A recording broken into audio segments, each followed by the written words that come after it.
Hi friends, నమస్తే to all. ఈ రోజు అయితే నేనైతే డ్రాప్ కంప్లీట్ చేసుకుని అయితే వచ్చేసి ఐకియా దగ్గర పెట్రోల్ పంప్. ఇది రెగ్యులర్గా నా పాయింట్ అనమాట. ఇక్కడైతే వెయిట్ చేస్తుంటా. చూస్తారు కదా మా కొలీగ్స్ అందరూ కూడా, నా క్యాబ్ డ్రైవర్స్ అందరూ కూడా ఇట్లా వెహికల్స్ పెట్టుకొని ఉన్నారు.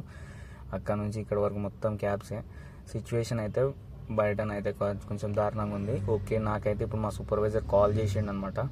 ఏంది డ్రాప్ ఉంది వచ్చేసి అని చెప్పేసి, నేనైతే చలో రైట్ అని చెప్పేసి స్టార్ట్ అయ్యి వెళ్ళిపోతున్నాను.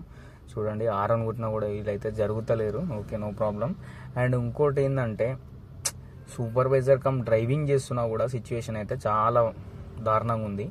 అండ్ ఒకసారి అయితే డ్రైవింగ్ ఫీల్డ్లో చేయాలనుకున్న వాళ్ళు అయితే కొంచెం ఆలోచించి చేయండి. బట్ క్యాబ్లు అయితే చాలా అయిపోయినాయి. దీని బదులు ఇంకో ఏదైనా బిజినెస్ చేస్తానైతే బెటర్. నేను చాలా వీడియోస్లో చెప్పిన. ఓకే ఫ్రెండ్స్, ఇగో చూస్తున్నారు కదా మీరే, మీ ముందటనే ఎన్ని వెహికల్స్ ఉన్నాయో. ఇది ఐకియా టీ హబ్ దగ్గర మన ఆర్బిట్ బిల్డింగ్ ఉంది కదా అక్కడ. Okay friends, bye. నెక్స్ట్ వీడియోలో కలుద్దాం.